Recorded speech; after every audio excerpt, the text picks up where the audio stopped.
Well, you're not in your world, Omni. You're in our world. I gotta go to streamer mode so I don't get those beep boops. What's up, gang? How's everyone doing?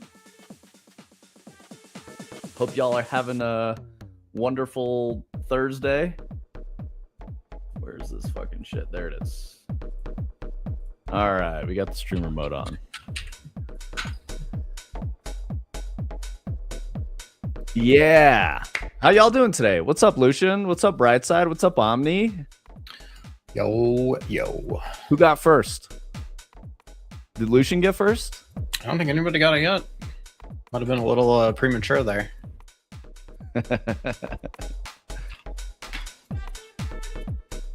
Oh, Omni approves of your set, dude. Boom.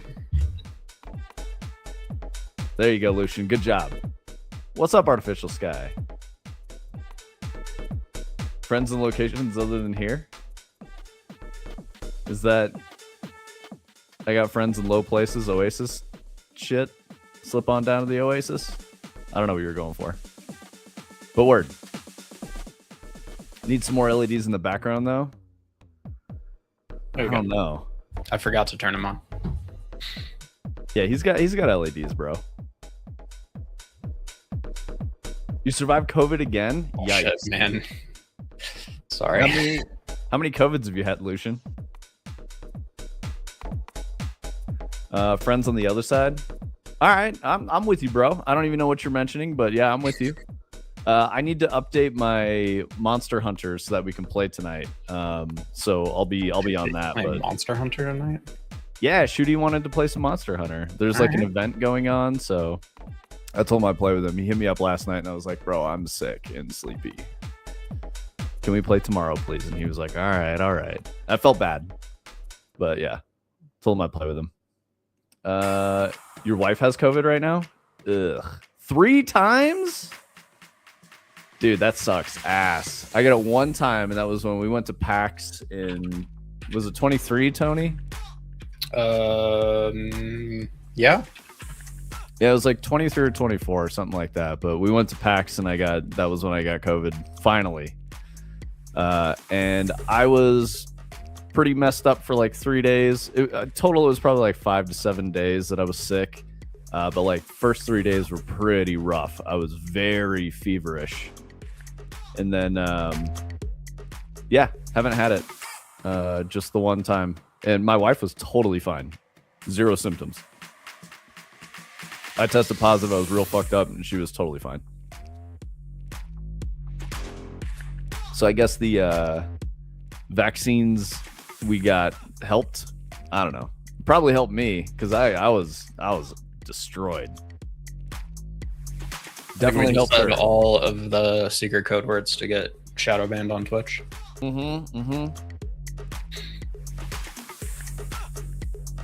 I had it before they shut down everything when it was first going around. I was out for like 2 months. Yeah, I bet, bro. Are you in like Washington area? Because we left Washington like right as COVID was popping and 2020 was happening and all that. So we got pretty lucky.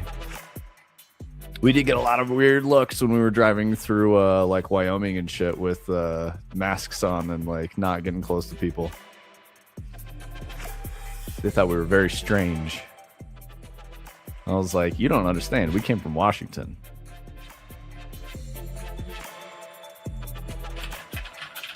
Yeah, I know some people that like got real fucked up from COVID, and then I know some people who are like, I don't know, didn't do anything to me. Lack of taste and exhaustion was real. Borderline bedridden for a week. What's up, Adder? How you doing, brother? Oh, there you go, Omni. That's probably the stuff we can't talk about. Yeah, being locked up at home, not having to go out was great. I mean, that's what I do normally, so I was like built for it. No, you're good, dude. You can say whatever you want. It's things that we probably don't want to talk about, you know? Yeah, no, I absolutely like, I was going crazy, not gonna lie. I was like losing my shit because it was a very scary time for everybody, but I survived fine. You know, I wasn't one of those people that was like, I gotta get out of the house, man. I was like, nobody better be knocking on my door. I don't fuck with that. Yo, what's up, Graham?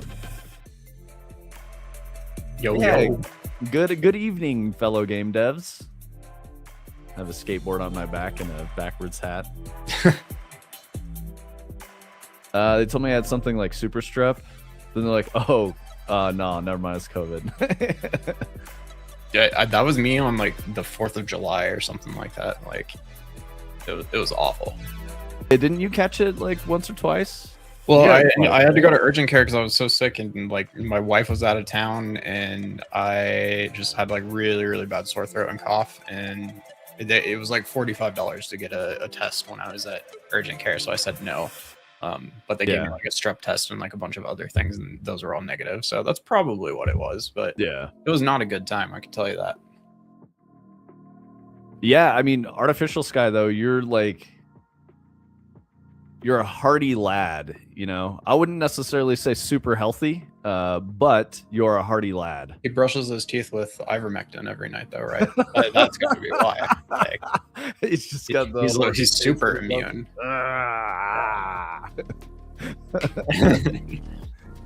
Gets the Lysol and the UV light inside the body. Oh, yep. Hell yeah, dude. Yeah, he is a beast. He's definitely a beast. Let's see. I don't think we have any interesting game news. There wasn't really any in the last 2 days. There's like a Fable trailer that came out. The thing that irked both Tony and I is the tagline here for this article is Xbox's big Fable reveal confirms truly open world, and I'm like, what the fuck does that mean? Because open world didn't it say like first truly open world or something? Yeah. It's no chance. Stupid. It's so doing first anything. But yo, thank you, Turning Cog. Welcome, Coglers. I don't know what you call your community. What's up, Yagich? I've seen you around. Thank you for coming through with the Coglers. I don't know if we have too many memes around here, unfortunately. Yeah, hold on. We got like some kind of Beppis or something. Here's a Beppis for you. There's a Beppis you can put in the bag. I'll give you one as well. There you go.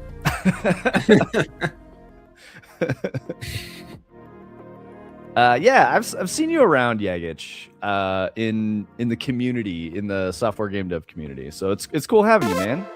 Yo, thank you for the follow, Swashbuckling Fox. We're the Coglers cogging around. Hell yeah.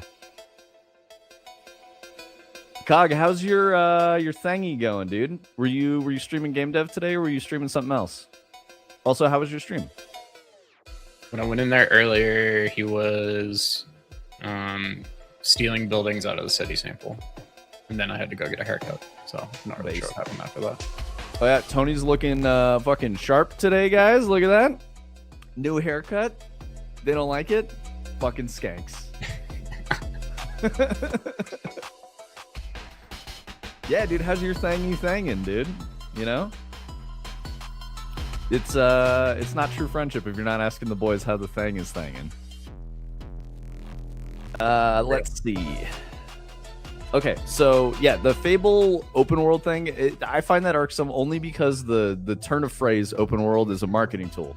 Just like AAA is a moniker of like investment funding and stuff like that. Like these terms are like in the common discourse for gamers, and they associate them with things that they're not associated with typically. So that's why I think it's annoying to me.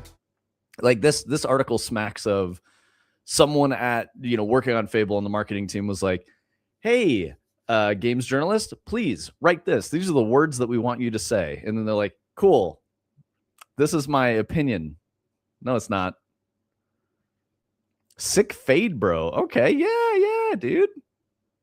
Thank you. I don't think it's a fade, but yeah. Sure. It's more of like a side shave, but yeah.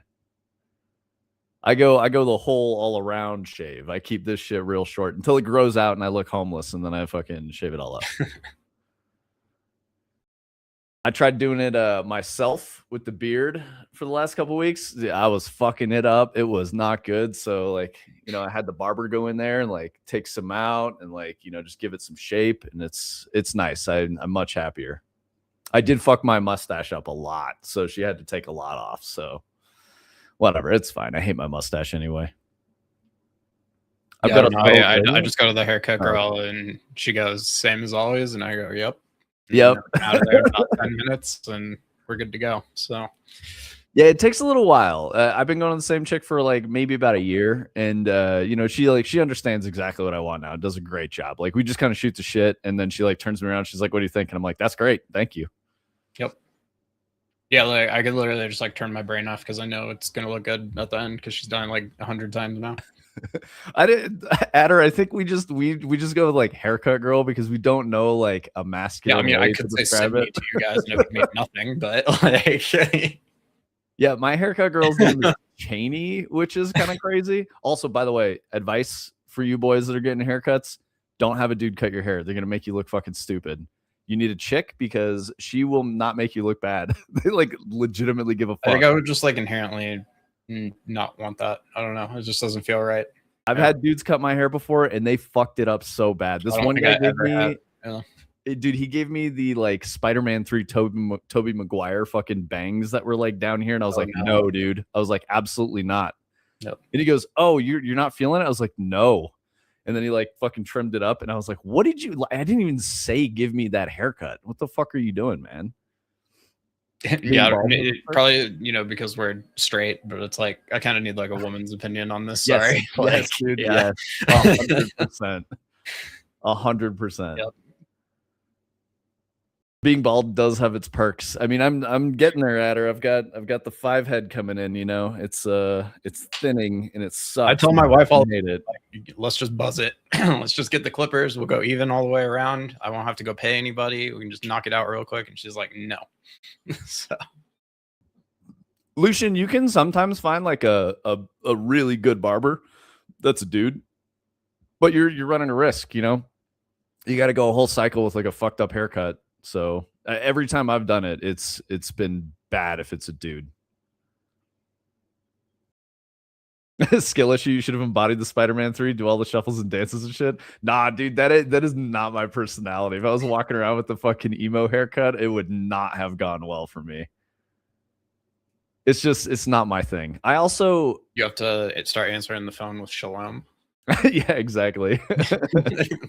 The weirdest thing for me with haircuts is like hair is annoying as fuck to me. So that's why I keep it really short. I was thinking about this and I was like, if I can feel it like on my forehead or like around here or like on my ears, it starts driving me fucking crazy. Like if I can feel it when I move, like on the back of my neck or anything, I can't stand it. And this is from, the longest I've had my hair was probably like 20 inches. So it was like middle of my back, like long as fuck. And I grew it out for, during COVID to donate for wigs and whatnot. And like, I could understand why people would want long hair, but man, that was not fun. I fucking hated most of it. Like, it was just annoying all the time. You just have hair everywhere. It's like in your face, gets in your food. I'm not into it. Yeah, exactly. It gets annoying when it's long. So yeah, I like it nice and short. Traditionally I would get a military. So this is really funny. My dad used to take me to the base barber when I was a kid, and he'd be like, "What kind of haircut do you want?" And I'd be like, "Give me that one." I'd point it like the fucking like new recruit haircut. And he'd be like, "You want the crew cut? All right, let's go." And I'm like, "Yeah, I want the crew cut." And I would just get that shit all the time. Yeah, do it, Sushi. It's actually like really nice to have it super short. I think it's one of the few things that like as men we can get away with and feel comfortable and confident, and like society doesn't judge you for having a very short haircut. And it's like, it's a really nice, it's just chill, man. You don't have to worry about it. I hate doing anything to my hair after I take a shower or whatever, like getting ready for the day. So that's another reason I keep it really short. I just go like this and it's fine. Has its pros and cons. Very freeing. Yes, exactly, Adder. The cons are if you don't live like in winter, if you live in a place where it gets cold, you will get really fucking cold with short hair. And sunburned too. Mm-hmm. First time I cut my hair after having long hair for like 10 years, I like almost got like 3rd-degree burns on my ears because I was a lifeguard and I was not used to having to put sunscreen in my ears. Nice. I like that, Tony. He's not cutting it until he understands the world partition. Yeah. You can do it, Turning Cog. We believe in you. Yeah, if you get sweaty, you better hope you get decent sweat gutters still. Yeah, eyebrows. Yeah, because otherwise it'll just be dripping down your fucking face. Yeah, dude. Yes, that's actually very real. Because I keep it super short, like if I'm at the gym at this length, I immediately notice when I start sweating because my hair's not collecting it. So it's like dripping down my fucking head. My hair's probably 1/4 of an inch right now or less. I think so. I think on the sides it's a 3. What do you get, Tony? Yours is like a 2? I got a 1.5 on the sides. Yeah, there you go. Mm-hmm. Lucian, bro, you are Everybody does, dude. Preaching to the choir, man. Here, I'll show you guys. Back here, I have like 2 spirals. I don't know if y'all got to see it, but back there it just does whatever it wants. There's no telling it what to do. If it's long at all, it has to be like, you know, a foot long, and then it'll sit fine. If it's not, it's just starts shooting out in different directions. Yeah, it's a galaxy patch. Yes, exactly. Alfalfa looking ass dude. Yes, I did. I got that all the time when I was a kid. It drove me fucking crazy. Same. Yep. I do. There are 2 of them, Lucian. There's like one that goes this way and there's one that goes this way. And so like in the middle where they grow against each other, it shoots up in this like fucking spike. I hate it. Always hated it. But I have that. I've got a couple cowlicks here up in this area. Yeah, it's very annoying. And I have thick, fine hair, which is each hair is like very thin and fine and like, you know, delicate, but I have many of them. So as opposed to like coarse hair, which can like hold shape and, you know, is less like flowy. I don't know. Those spots of the prophecy of Milky Way and Andromeda colliding. Yeah, exactly. Oh, thanks, man. Yeah, I feel that. I am the chosen one. Yes, this is Lyra Adder. This is the one I've been I guess appropriating for our use cases. So entirely separate, I guess, experience definition and everything below it. It's just a copy of like the shooter core, which is the main core Lyra stuff, combined with the shooter explorer, which is this like interactable item inventory system here. So finally got all that working. It works with the quick bar down there. I was having trouble with that. The reticle wasn't showing up. I couldn't shoot. A lot of different stuff, but all pretty good now. So oh, you got a shotgun reticle, Tony. Yep, it's all nice, dude. All different. Shotgun works. Yeah.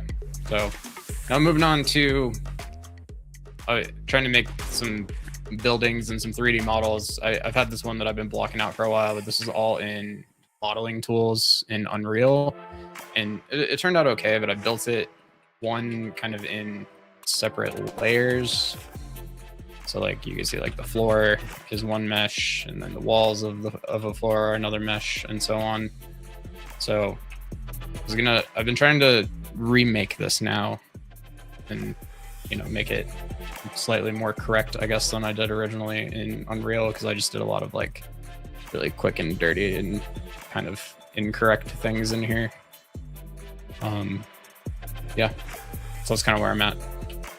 I was asking some of the better 3D people if they would come through so that I could ask them some questions that I've had about just what I should be doing and how I should be approaching things, because I don't want to get too far along and then have somebody come in and be like, wow, you did that like a really inconvenient way or something like that. So, you know, if you guys have any advice in general, I'll definitely take it. But like the big things I'm trying to understand, I guess, is like how modular do I need to make things, or like, am I going to be in trouble if I have like an entire building that is all a single mesh? Like, is that not a good way to do it? Do I need to have the walls separate from the floor? Is it going to be better to not even try to approach it like this? I've definitely seen some explanations that's like modular pieces only, you know, never do anything else if you can help it. I don't know. Oh, Adder says not all one mesh. Don't do it that way. Just in terms of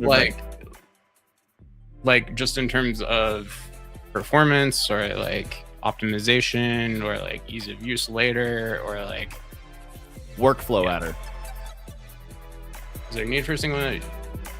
It's a little bit of everything. It's really just like, I have like this really fucked up mesh in Unreal right now that like I kind of wanted to, like, you can see like all the floors are not straight and misaligned and stuff, so I wanted to remake it anyways. I'm trying to just understand how to be better at 3D modeling and stuff. So yeah, and then I guess I just kind of have gotten to a point where like I am never sure at what point things should be separate, things should be together.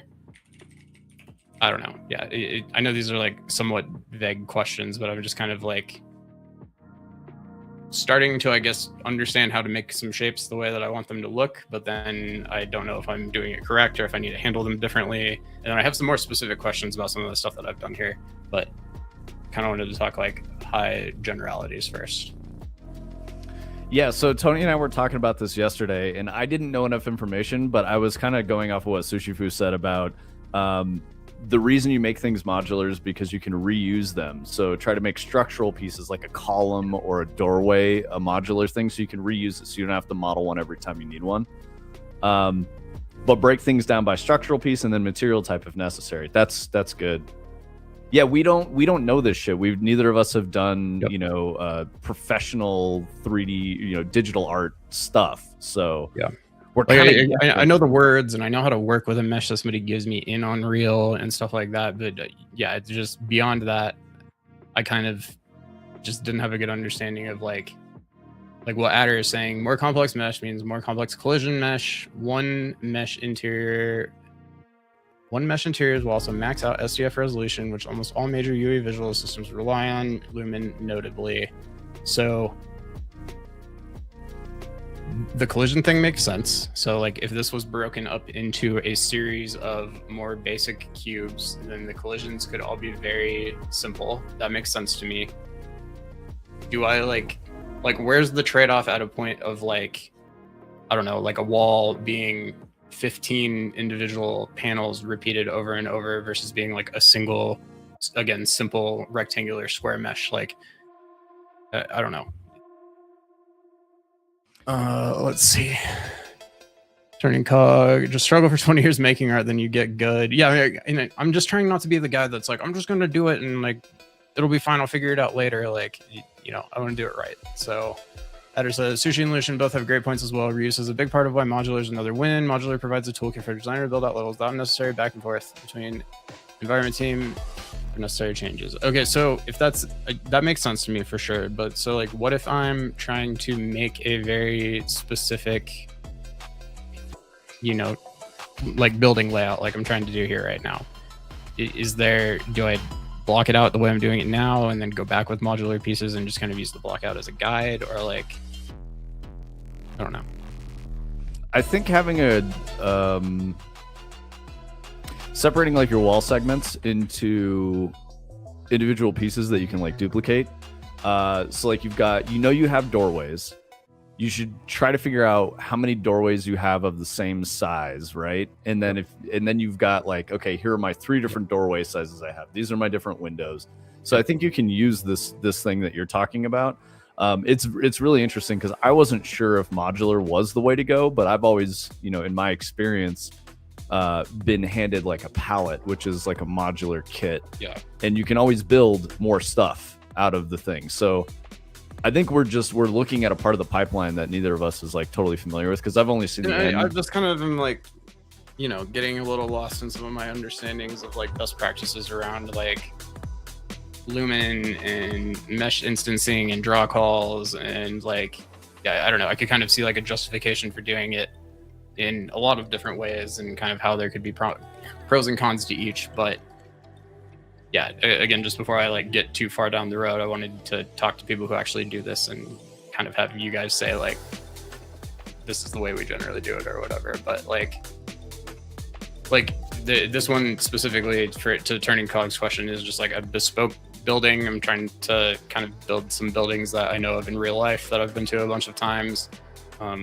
Just kind of as an exercise, I think that would make cool buildings in the game that we're talking about making, and all of that. And so this isn't really like a PCG thing. I could see maybe using some for like some decoration or something on the inside, but that's definitely not the idea right now. It's really just more of like I wanted to 3D model this big complex building and, you know, see if I could do it. And it seemed like it'd be a good exercise. And I got this block out done that you can see here that I've been kind of building on top of. I exported this out of Unreal. And then Tony, I have a question for Ada real quick. He said blockout meshes are first best laid out by mesh size. I want all our generic walls to be 10 units wide and 10 units tall. Walkway meshes are 5 wide and 10 units tall. So my question about that is, where did you come up with those numbers? Is this like a good feel that you have through experience? Is there a metric you use based on like player pill size or, you know, character? Like, how do you determine what the right scale is for, you know, a doorway? Or like this is a part of the art process that I've never seen. So, and because I did start modeling this as close to real scale as I could originally, because I could get some pretty solid measurements off of Google Maps and just based off of some things. And then when I started playing it, especially because we're in this third person character, it felt way too small. It was totally claustrophobic. It felt like the character's head was about to touch the ceiling, so on and so forth. I almost effectively doubled the scale at a point. So like this blockout exercise kind of helped me learn some of that stuff that you're talking about in the first place. And yeah, again, just kind of trying to figure out what the best place to go from here is going to be. And yeah, Adder, I recognize your numbers were arbitrary, but like, how do you pick numbers that are right? Is that more feel? So you would be like, let's try a walkway at 10 meters. Let's try a walkway at 8 meters. Let's try a walkway at 15 meters, right? Like, how do you actually make the determination? Or because like I could do that as a designer, like I could figure that out, but I don't know if there's like, we generally know that a walkway in a game to have the correct scale and feel is going to be this width, right? Like that's the thing that I'm not sure about. Also, Tony, Turning Cog said, I need to sit down and hammer out a bunch of modular buildings. Yeah. I'd be down for some co-working, Tony. We can just vibe and build. And I guess like the next place that I appreciate that, Turning Cog, and that sounds great. I'm just thinking about like everything that you guys are saying, and like we're also kind of trying to go for like kind of this like brutalist aesthetic here, like you see in just like this combined, you know, with the shape of the building. Like I'm almost, there's definitely pieces in here I can see the modular coming out, but it's just like, am I just making like tiled gray walls and using them everywhere? Is it as basic as that? It just, to some extent, some of the shapes seem basic enough, and even the texturing that would need to be applied to them seems straightforward enough that I just wasn't sure at what point, you know, really big, simple shapes might even be beneficial, but maybe I'm thinking about it wrong. Adder gave us a really good answer. We usually base everything on door size and traversal window size. Example, character is 6 units tall, so the door is 8 units, and art director wants 2 units above door and wall for like embellishments and details. So that's a 10 unit size aperture. That makes a lot of sense to me. So starting with doors and windows that players can go through is the base metric, and then you can scale everything off of that. Okay. Yeah, Adder, that's where I've been too. You know, as a designer, you just do block out shit, and then art makes it. Art figures it out. So I usually go with like my feelings. I know that there's better ways, right? And like ways that draw more on experience and less like your gut and intuition, right? And that's what I'm looking for, because I know my gut is good, but I like to temper it in like real world experience. Yeah, and again, this Blender thing that I'm doing, I guess, is somewhat more of a block out than, you know, any sort of like final thing would be. Just I wanted something that was a little less disgusting looking than the one that I had made in Unreal, and that one has a lot of holes in it and everything's broken up into layers and stuff. So I guess aside from everything else you guys are saying, like I can see how some of the modular stuff then comes into play. I guess I don't even know what my questions would be now. Let's just think about this for a second. But I think the clearest piece of information we got was you want your walls to be separate from the floors. Yes. And then you can kind of go from there. And then use doors as your scale metric. And then do I, if the walls are separate from the floors, do I not run into the lumen light leaking problem? How do you avoid that? Do I just have to overlap a little bit? I can't remember what the best practice is there.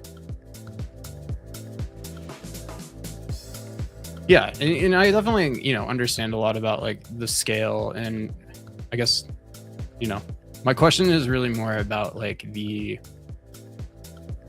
very specific mechanics of like how this should be approached, I guess. And you know, the walls separate from the floors, that is very helpful. That is one that, you know, I'm clearly not doing now, but makes sense.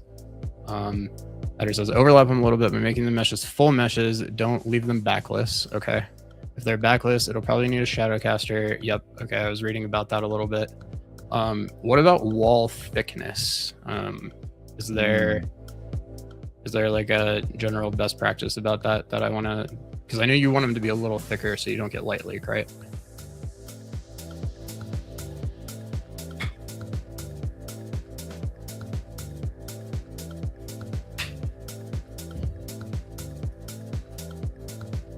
Wall thickness is an infinitely contested topic, but I do prefer as thick as reasonable. So like here I'm doing like a meter thick. You think that's going to be good? That seems pretty damn thick. That's probably thicker than walls actually are, but I think in my Unreal version they're like 3 meters thick or something. They're way too thick, but I tried to standardize it in this Blender go around. So it's on the thin side, but it'll work. Okay, wow, interesting. Okay, so that's starting to make a little more sense. I guess one of my other thinkings around all of this, like more singular mesh too, is just like, it seems like you're gonna have like a billion little modular pieces just to like, you know, do the layout that we're seeing here is only one floor of the whole thing. Like, I guess it is what it is, but that just feels like it's gonna be very difficult to manage. I can see it like starting to cause like performance issues, but I don't know. I guess that's why we have Nanite and all the things we have now. Yeah, and Adder, you know, everyone else was saying that modular's better for culling because you can cull certain pieces of modular, and then it pops in less aggressively. If this is a single mesh, the whole building would like pop in, you know, and then you would potentially get a stutter, right? Yeah, and I guess that makes sense because then you can't ever cull parts of it out that you're not needing to see. So, okay, that helps too. This is very good stuff, guys. Thank you. Yeah, no, I really appreciate all this because, like I was saying when I was talking to you guys earlier, like I can't even figure out really how to like Google some of this stuff, and like you watch 5 YouTube videos and all of them say a different thing, and they're all kind of basic and don't really like to like talk about best practices, and I kind of think people making them don't even know. And yeah, well, so this is one of the things that I was, you know, I've talked about before, especially with art. It's people want it to be like a black box because they have all their secret sauce that they don't want to tell people, and that's how they get jobs. So they don't share that information publicly. If they do, it's probably like, you know, 101 level, right? It's like very junior level environment artist type shit that they'll talk about that everyone is okay with sharing, but they want to keep those other cards like really close to their chest in case they can get a job in the future. I would bet that Sushi Fu has some secret sauce that he doesn't want to talk about or put like out on the internet just because it's special. It's like a trick that Sushi Fu uses for like his own shit. Sure. I bet Boom does too. Also, what's up, Boom? Great seeing you. I know you've been a goblin lately and you've been having some crazy hours, but it's great seeing you. I love when you can catch a stream. Polycount Wiki. Yeah, there you go. Polycount Wiki is probably a good place to go, Tony. Okay. It's going to be frustrating because people aren't very friendly there, but Adder's right. It's got like standardized best practices, early information for new modelers. For sure. Okay, it's starting to make a little more sense then. So like, okay, so some more, I guess, specific questions, and I don't know. These are going to be maybe some kind of amateur 3D modeling questions, so I apologize. But I understand the concepts now of like extruding from a box and using edge loops and stuff, as you can very clearly see here. Obviously, I have like a billion edge loops now, and I think that's probably not totally great. What, you know, very high level question, but like, what do I do next? Like, do I get rid of them? Is there, I know you can like decimate in Blender and stuff. Like, do I go to something like that now, or do I need to start like more, you know, specifically merging faces or dissolving edges or something? I don't know. I realize this is a slightly more basic question than the other ones we were talking about, but I just like, I don't know. Yes, I saw that, Adder. Thank you. That's Tony. That's going to be gold. You'll want to read that. And also to Yagich's point, modular environment barbell. Okay. Great. Tony, I also know to Yagich's point, you will sometimes get frustrated enough to post on the forums. Do not post on polycount. It's only going to be fucking negative, dude. No. You're only going to get like people being like, "Oh, look at this fucking idiot! Like, how do you not know this, dumbass?" And it's like, that's why I'm asking a question. So yeah, just go look at the wiki. Don't post on polycount. It is so toxic. Lucian says, it's weird because I have a story and takeaway. I'm trying to simplify in my head for a comment. Oh, well, we have this modular issue in a different context. Source errors tutorial, but environment are cold. Okay, cool. Yeah, no worries, Graham. I mean, we're not super artsy people either. Like, I mean, I guess I would say that I'm artistic, but like, you know, not in a meme way. But yeah. Yo, thank you for the follow, GPS Patty. I don't know how to pronounce that. Also, Yag, I'll call you Yag. If that's what you prefer, it's totally cool. I don't know if you were Yagic or Yagich or any of that, so Yag is fine. Firmly on the dev side, but have to do all of it, unfortunately. Well, Graham, you don't have to do all of it. You should, you know, network, man. Build some homies and have the homies help you when you hit spots that you are gaps in your knowledge, you know? Crafting modular environments in UDK on Google will get you there.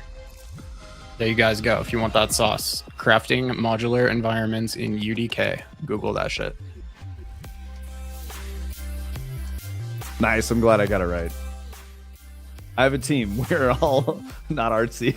No, that's good, Graham. That's good. We have a team. None of us are artsy. Yep. I mean, we're all artsy, but we're not 3D modelers.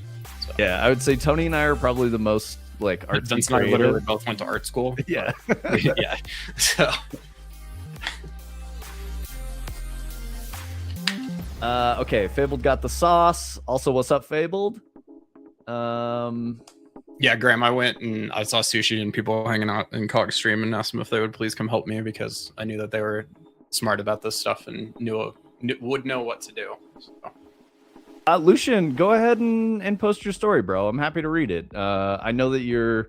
I don't know if you're like struggling for the words, or you're worried about posting it in Twitch, whatever. But it's cool. I appreciate other people's wisdom. So if you're like, here's an experience I had, and here's why I did a thing, that's super useful. It's too long. If you want to post it in Discord or something, that's also cool. Yeah. Like if you're finding you're running out of words or like, you know, you can't type a Twitch message because it's too big or something, like Discord is totally cool. Okay, and then another like fairly, I guess, pipeline specific question. I saw one about using is it USD or UDS files where you can like effectively like work in Blender but see it in Unreal in kind of semi-real time, and then like it's not permanent in Unreal until you say it should be or something like that. Is that generally the way to go, or is it just export and import into Blender and re-import when you make changes?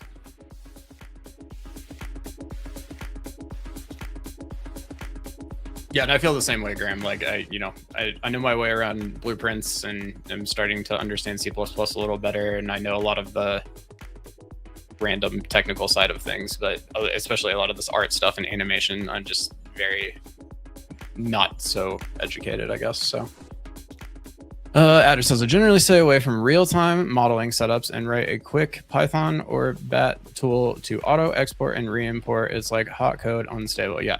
Okay. Yep. I was talking to Graham about hot code and Unreal yesterday. So, yep. Auto export import is a button in Blender or Maya or whatever. If you ever want help on C plus BP or the transition between the two, just leave in Discord. I appreciate that. Hell yeah, Graham. Yeah, I mean, same. Like Tony's offered that help to people in the community as well. But yeah, it's definitely great. Like that's the whole point of the stream. That's like why we do this social media type shit, is because we want that to many hands make light work and like share knowledge. I didn't get where I got without help from other people. Yeah. So yeah, doing our own thing. I think it's super important. We want to share that knowledge too, and you guys help us a lot, which is great.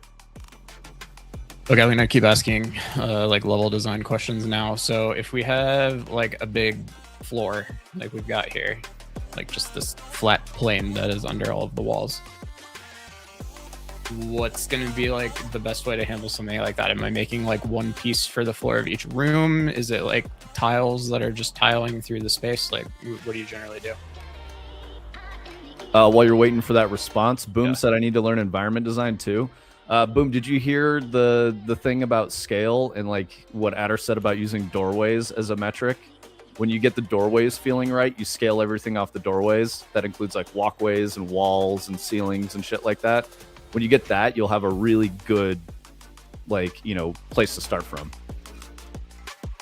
Okay, perfect.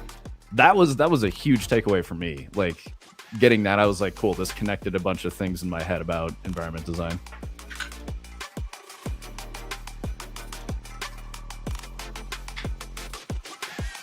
Not gonna lie, those last 15 minutes I got more information than hours of watching videos. Yeah, real as fuck, Fabled. Real as fuck, dude. Okay, so if it's future me problem, then the answer is it 1 cube per room then, at least? I guess it would be cubes, so yeah, 1 cube per room would make the most sense. All right. Everything is a future you problem if you try hard enough. Okay. Yup. So I get like, it does make sense though that I probably just maybe want to start thinking about it in terms of like culling too. Just like if it's too big, I won't be able to cull it. So if anything, Tony, it's good that as the like tech stack owner, you're able to understand how to modularly do this, because then you can instruct other people as we get other contributors. You can be like, here's the scale we need, Ground meshes are usually just modularly pieced together unless you want to do material blending, in which case one larger mesh with vertex painting can be preferred.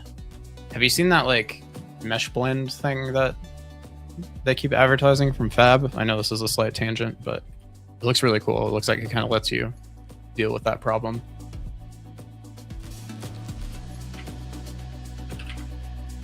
You were talking about blending your areas on your game earlier, and I was kind of thinking about this. AAA battery with the jokes in YouTube chat. People over 6 units tall. Nice.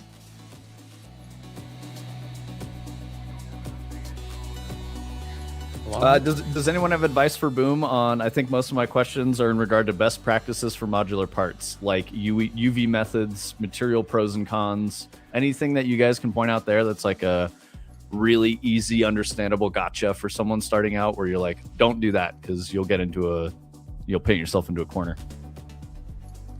That's a good point, Adder. Yep. This is probably like a very heavy material, as nice as this looks. Like I feel like all the cool shit in Unreal is like for rendering, because they don't have to worry about real time. Look how nice that shit is though. Like, it sucks that there's so many downsides and stuff like that. Yep, that's pretty cool. Let's see. Yep. Buddy Bird says he got mesh blend on sale for $40. Nice. That's cool. Okay. Link dropped in Fascal, Discord. Tiago Klafke's modular design blog post is the Bible for UVing to trim sheet optimization. Well, there you go, Boom. Read that shit. Hell yeah. Thank you, Adder. See, this is why I asked you guys to all come in here, because I knew that like it literally wouldn't be able to figure any of this shit out in like 3 days of research, just because of like the way that it is. So everything on Blender is like made for newbies by people who like aren't industry professionals. It has nothing to do with Unreal or games. It's all for like rendering and not real-time stuff. If you search Unreal and Blender together, it's only about going from Blender to Unreal in like some basic way. I don't know. Just Tony Boom posted something really interesting. Knowing the UV layout before modeling is important, so I know where my loops should be. That's actually pretty smart, I think. Okay, that doesn't even like compute to me. Like how would you know the UV layout before modeling? Yeah, because that's like Boom's been doing this for a while, so Boom's probably not even thinking about like there's just like a feeling, you know, that I bet Boom has from having done so much. Well, and when you say UV layout, are you talking about like where the textures are on the trim sheet? Is that what that means? Again, I'm like barely understand these things. I just kind of know the words and generally what they mean. I'm casting my mind back like 15 years ago to when I was in school, going like, that makes sense, and then I'm like, but I don't know why. I'm definitely read the Bible. The brain will be expanded. No context, but yeah, no, I definitely am going to. People are going to come in here and think you're fucking evangelizing the church. What Boom Adder guy and they're telling people to read the Bible. They're trying to talk about 3D modeling or something. My hand is on your forehead right now. Boom says, if you have a door with a metal knob, it could have a metal material, so you would have a seam to separate the handle. See, so I don't know what that means. Boom. I'm too stupid, but I'm sure that's right.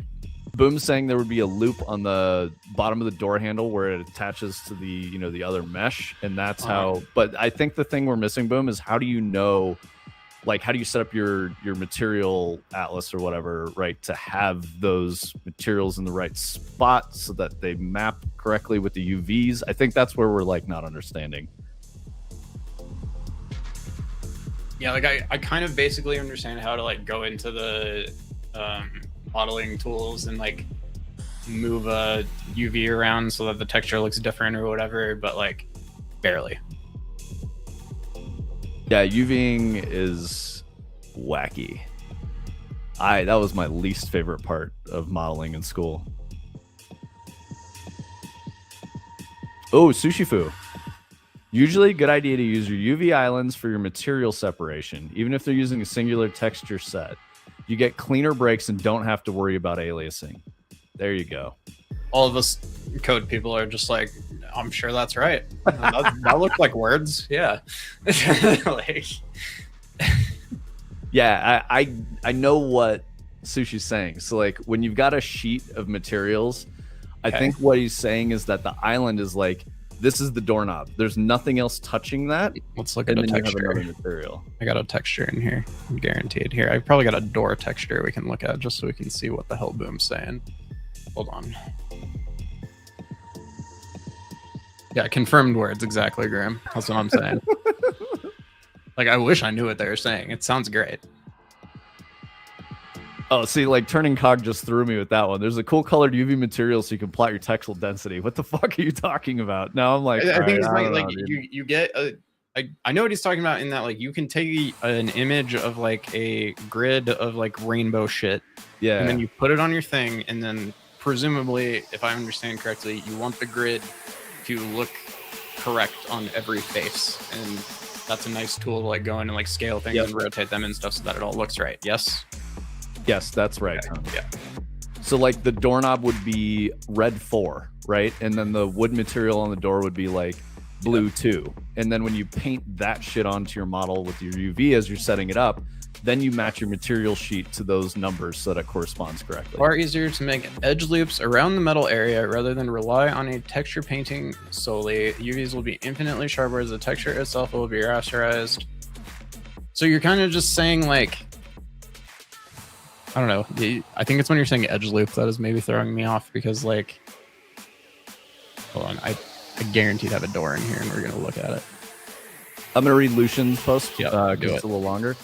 I think my lesson on modules is it comes down to well-defined modules to be useful. That's vague, I know. Resist the urge to keep stuffing things into a single module. No God modules, no God objects. Those need to be broken down. You can get yourself into a situation where modules become unmodifiable because the modules are now used too widely without being well-defined. So making sure that your modular bits are still modular and that like you're not saying this tower with all these embellishments is a piece of the modular kit, right? You're saying the tower can be constructed of different pieces. This module only services XYZ purpose. It can be copied or derived, but should not expand beyond its purpose. Yeah, that's good advice. I mean, that's like, you know, pretty standard programming practice, so that kind of makes sense. And I guess you could apply that to your textures, I guess. Is that kind of what we're talking about? Lucian was talking about the modular environment design principles, but was saying that was like a very long message to type and was like not happy with the words. So I think it was just a late response, but yeah. I think we can go in here and just, I know this is unnecessary almost to a point, but just so like, why can we not rotate? Can we rotate this way? We got our door. And then, yeah, I guess like all the handle parts are here. And if we look back at the texture, those are the parts of the handle. So what is this is the island that you're talking about?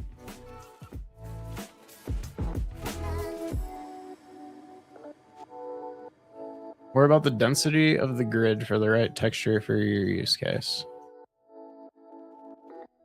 It's far easier to make edge loops around the metal area rather than rely on texture painting.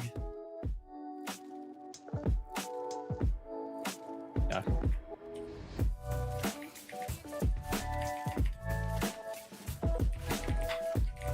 I also need a smooth brain emote. I said the mochi emote was Mochi smooth brain. Okay, yep. I probably understand this about as well as Mochi does, so that makes sense. Tony's dog Mochi will lock himself in the bathroom and get stuck places. Oh yeah, he loves like getting stuck in places. When I moved my office in here, the bottom shelf on this rack back here was one click up from where it is right now, and he could just barely squeeze himself under there, and then he couldn't squeeze himself back out, and he'd just sit there and cry, and I have to disassemble half the shelf to get him out. Yeah, Graham, like, I kind of feel like I understand it like enough to be dangerous, as they say, like not well, and like I know the concepts, but I couldn't put them into words, and you know I can read it, but I can't speak it type shit. Yeah.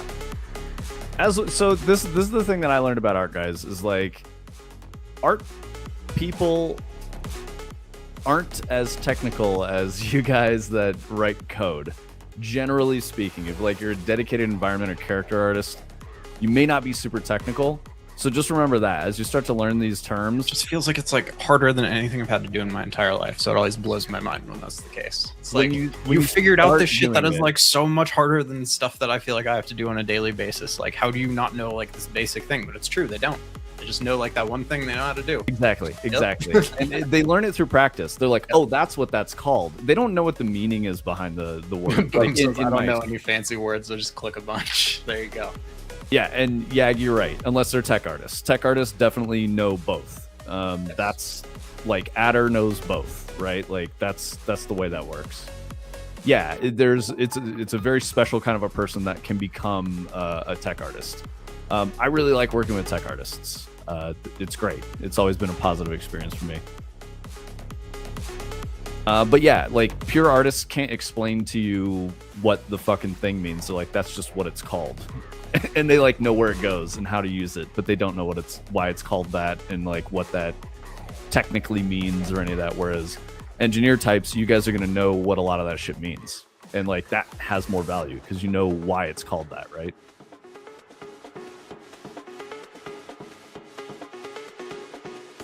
Oh, Boom wants to be a character tech artist. Yes, dude. Boom, if anybody could do it. Yeah, you really can. You could do it. People were asking animation questions yesterday or the day before, and I was just like, Boom is probably the only person I know that can answer that. So, yeah, turning cog, balance of both is the path to tech art, like for sure. Yeah, Boom the goat. Happy Kitty with the what are those? Are those like sporting events? Oh, those are clappers. That's the little paws clapping. I thought it was like those inflatable things with lights that people like bang together at like sporting events. I see it now. I see it. Yeah, character tech artists are special. Like if you can get into that field, boom, you will be doing that with ample work. Because usually people are like, I'm a character artist, and they like to do drawings and they, you know, come up with wacky designs and all that stuff, but they can't really implement it and make it work.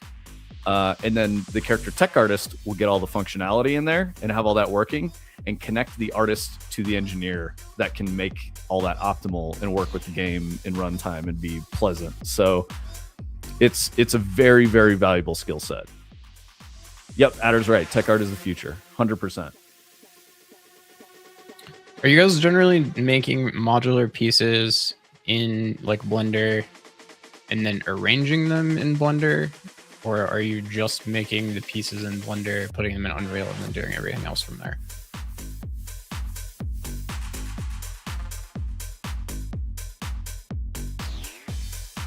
And then I also want to ask about Substance Painter. That's a completely separate topic, but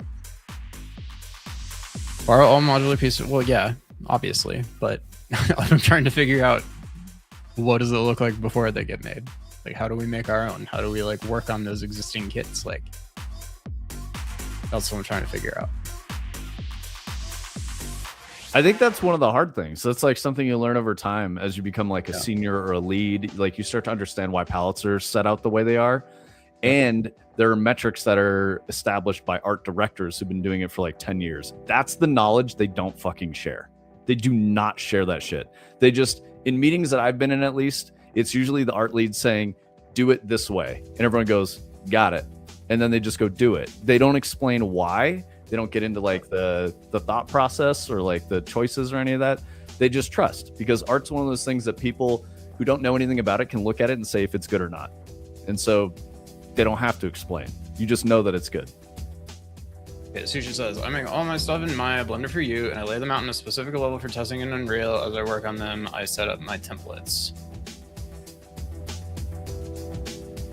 Yep. I'm getting Substance in March when the year rolls over for version of Painter from Steam. Okay, so yeah, I guess that kind of answers one of the questions I had. Yagich says, if you arrange them in your DCC Blender, you can modify them to fit in place and export as technically bespoke. If you arrange them in Engine, your changes to a single piece will propagate to all the levels. This is, yeah, no, I definitely understand that for sure. Nation says, well, isn't it because once upon a time they made that mistake and fucked up? Which thing were you responding to? I lost it. I'm sorry, Lucian. That's okay.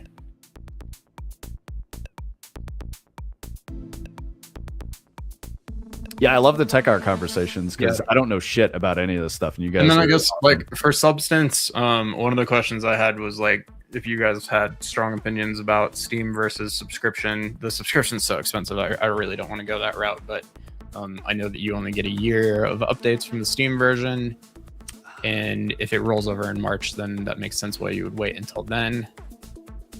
I did find one on some key reselling site for like $25 that I was tempted to try because I don't care about ripping Adobe off. But yeah, that's exactly right, Lucian. Yeah. It was the art director saying do it XYZ way, because at one point in their career they made a mistake and they learned from someone else, but they don't propagate that information down.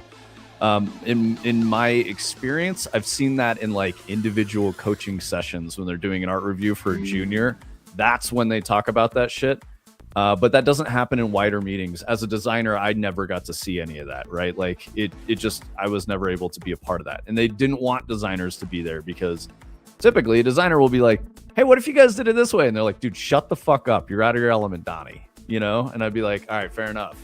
So that's why. So it's really nice to have this vehicle for conversation, because you guys, you know, we're not in that same like professional environment working on the same project together with politics and all that other garbage that gets in the way. And then like to continue the Substance topic, oh, you're right. I've seen that there are a couple of alternatives. There's a Blender plugin that people said is like pretty close. There's a Quixel thing that I think is free that some people said was like definitely good enough. And yeah, just wondering if anybody has any experience with any of those like freer alternatives that if I'm not trying to be like 100% an artist and I just want something that like works okay and is, you know, pretty decent, you know, is one of those alternatives going to work, or do I need to just like go Substance because that's what everybody uses and it's really good? Ooh, I thought of an answer to Graham's question of what would tech art for a character consist of. Do you remember when MyDrawing, I think you were here for that, MyDrawing was like, hey guys, I have this character rig that's working for the male torso, but the female character torso, its scale is all fucked up and I don't know why, and I can't figure this out. And like, I'm trying to, you know, like morph target to this mesh and it's not working. That is what character tech art is really good at solving. That's like their role. So that would be it. It is, but they wouldn't rig, you know, on its own. So this is another weird thing. An animator is going to do, they have their own set of words that don't make any fucking sense to anyone else. And the animator will make a thing and it works great and all their stuff. And then they put it into the game and something is broken and a tech artist will fix that. they'll make it all work with the set of tools that is in the engine. So it's a very hard job. But you know, and it's wild problems that tech artists love to dive into. I'm sure when Adder's like, dude, what the fuck? Like, no one's ever figured this out. I got some ideas. And he just gets cranking and starts building things that makes it work. And this is taking 3 steps back from what we're talking about right now, but like, can you guys like explain like on 5 where this like fits into the entire process versus like applying textures and materials to the mesh at the end? Like presumably you're making like a bespoke material by painting on the mesh, and is it just outputting a texture then that you can then map back onto the mesh? Is that all that it is?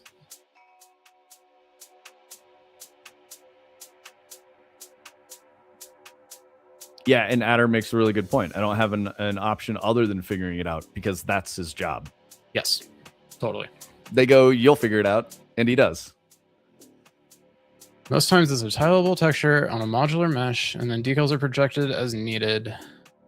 Rain Cox says, I watched Stevie struggle with ICU paint, and I was like, nope, I'll just spend the cash. Free and cheaper, sometimes not worth the headache. Yep, for sure. Yeah, with Substance, you just paint your shit, and then you output the textures in the format of your choosing, including packing, and then you use those textures in the shader material in Unreal. Yagich said, you're making the material that it then bakes to textures. I don't know if that helps, but... And then you take those textures and you put them back into a material in Unreal. Yes. Okay. Yep. Yeah.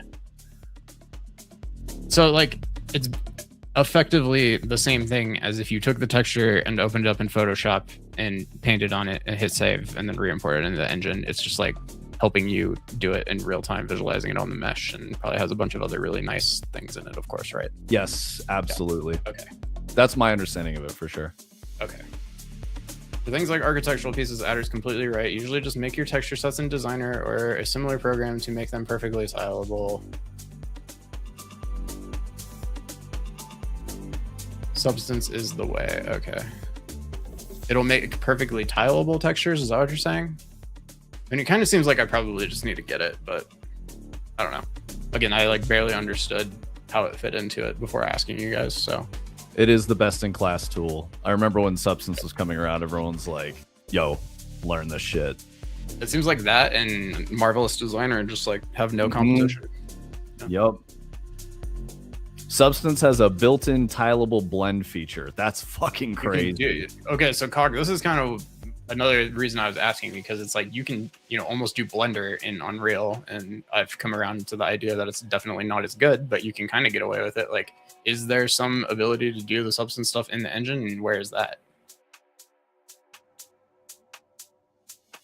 Sushi says there's all sorts of tricks you can do with UVs, including multiple UV sets, tiling UVs, using geocaps to trim pieces. So many things you can do, but that's getting outside the realm of the current discussion. Well, no, like I want the sales pitch for it though. That's kind of like why I'm asking, because it's pretty expensive, and yep. I haven't brought myself to actually purchase it yet. But we've been doing this for like 3 years now, and I've looked at it many times and thought that I should just get it. So, you know.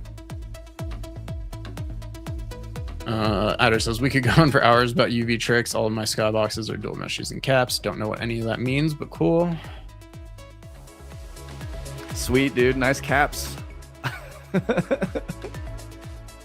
One day we'll be saying that. Just 3D art in general. Okay. Yep. Okay, cool. For sure. Yeah, that's more of like, you've been doing this for a long time. You picked up a neat trick. There's like 10,000 fucking tricks you learn over a career being a 3D artist, right? Like, yeah. Because like I'll watch, you know, I've been doing this for a while, and I'll be like talking to a friend who's an artist and like watch them work on some shit, and I'm like, I don't even know what they're doing right now. And they're just like doing shit very fast, hitting hotkeys, you know, applying all these little tips and tricks that they've picked up over time, and then they just make something that looks great, like first shot. And they're like, what do you think of this? And I'm like, yeah, that's cool. And then I can show you how I implement Designer and Painter in my workflow and what makes them so great. I can go on and on about them. Yeah, dude. Anytime you want to talk for about sure. this. Yeah, I like I said, I'm about there, and it just to some extent kind of seems like that's probably something I need to just do. But I wanted to hear from, you know, the cheapskates who are trying the other things, and you know, I'm always interested in the Unreal options as well, and I'm a little more open to Blender now too. So I don't know, every time I have to add another app to the stack, that annoys me. But And despite your guys' phenomenal support, you know, we do have very limited budgets, so we have to be careful with how we spend money on things. So if substance is a good thing for Tony to get, like, we do it. But yeah, we have to be careful. It does come with a 1 month free trial, and I also saw a lot of people saying it's very easy to pirate. So I have no desire to support Adobe, but I probably won't do that. Also, you shouldn't pirate things, guys. Piracy is illegal. It's a victimless crime, or not a victimless crime. It's good if you use it a bunch. You can do month to month. Okay, sweet. If you can do month to month, like, that's always the hesitation with the Adobe subscription, is like never being able to escape from Creative Cloud or whatever. So Turning Cog, I'm pretty sure we've both downloaded Cars before. Yep. I haven't pirated a thing in a very, very long time, to be clear. Yeah, same. But, yeah. When I started getting like jobs that gave me but I'm with Yagich. It's Adobe that makes it morally correct. Like, I'm totally on board with that too. So dude, Adobe's gotten so fuck ass lately. Yeah, like it is aggravating. And I'm like, how do you have best in class and you ruin it? Like, fucking Discord is doing the same thing. There was a new feature in Discord companies today with no that's pissing me off. competition, and they're gonna find out that competition will pop up. So yeah, fucking annoying. yeah, like, is it? I haven't tried this material designer thing. Is this like? Have you guys tried this thing? I know this is something. I'm gonna just turn it on in a random project now and see what happens. But No, of course, Yagich. The IPO, but like developing features that nobody asked for and then implementing them and making the software suite heavier is so fucking stupid. Nobody wants that. Like, they have zero idea what their user base is doing. And if they're doing all this to pander to, you know, investors and shit for IPO, like, stop it, please, for the love of fucking God. You're gonna ruin your own product. Like, they're actively ruining their own product. Can we just go back to like Ventrilo? I think Ventrilo is still a thing.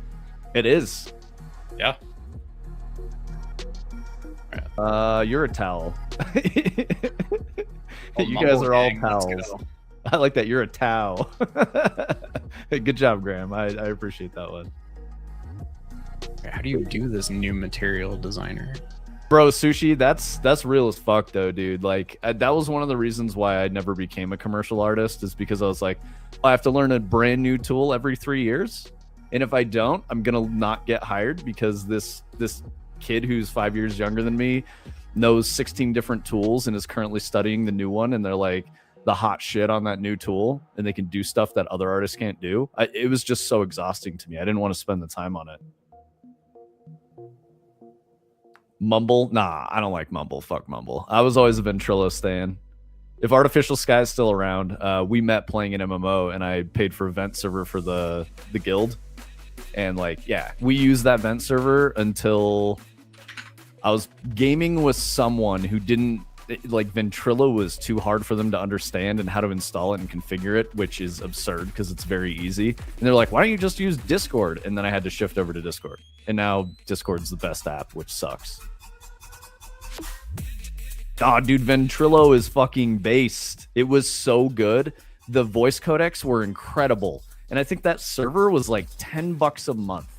That's it. And it had like a 85 user cap or something like that. Never lagged. It was flawless. It was so good. And then we got onto Discord, and Discord was like immediately the codec was worse. And I was just like, what is this? Very annoying. $2 a month for a 99 user cap vent server for like a decade. Real as fuck. Yeah, that's where I was at her. It was literally like, yeah, it may not have even been 10. It was probably like $5 or less. And I had like a good server. I had the premium codecs and everything on it. It was fucking great. Visiti Herevanta.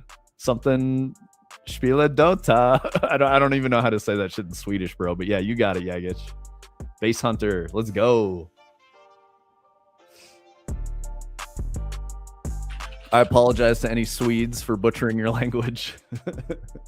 That was just pure phonetics. I don't know what he's actually saying. I don't know the words.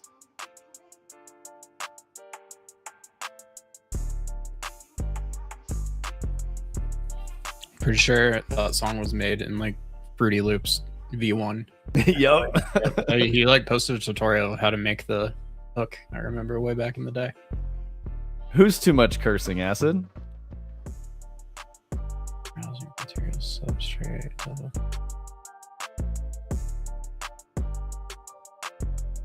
How do I open this material designer? Is it like a different thing? Material designer material? It's not even a normal material. It's like some Tarkov shit. No, Swash, you can swear. It's totally fine. We're, you know, I cannot edit myself. I come from a military family and I swear like a sailor. Both my parents were sailors. Well, I should clarify. My mom was a sailor that was an avionics technician. My dad was a naval aviator. So what are you going to do? I'm in New York. We just got mouse. I'm walking here. Yes, dude. $15, little man. Put that shit in my hand. Jungle Love. Oh, wee, yo, wee, yo. You asked for more cursing? Oh, my bad, dude. Grammar, click the remove curse words box at the start of the stream. Yo, call back to a previous stream. I love it. Got those Fractal Grove accessibility settings. I'm walking here. I'm walking here. I love that came from a movie, and it was like a in that scene. I don't know if you guys are aware of this. I can't remember exactly what movie it is. It's like Al Pacino or some shit, but they're walking across the street in New York. And a taxi just pulls into the shot and he slaps the hood and goes, I'm walking here. And then like keeps going through the scene. So it was like, yeah, it might have actually been Taxi. It's from Midnight Cowboy. Thank you. Midnight Cowboy. That's the one. Hold on. We're going to use our skills and we'll put it up here. Where are we at? My kids are in the room, but I want to listen to your stream. Yeah, get fucked, Acid Hex. Stay fucked.